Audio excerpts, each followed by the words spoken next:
కశ్మీర్లో భారత సైన్యంలో పనిచేశాను.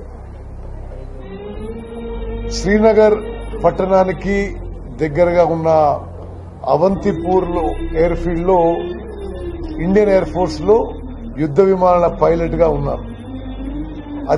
అదేవిధంగా లే లదాఖ్ లో పనిచేశాను. సిహెచ్ఎన్ గ్లేషియర్ ఆపరేషన్స్ లో పనిచేశాను. కశ్మీర్ రాష్ట్రంలో ఉన్న పరిస్థితులు కొంత అవగాహన ఉన్న వ్యక్తిగా ఇది చాలా దురదృష్టపు సంఘటన. నిజంగా ఈ హత్యలు చేసిన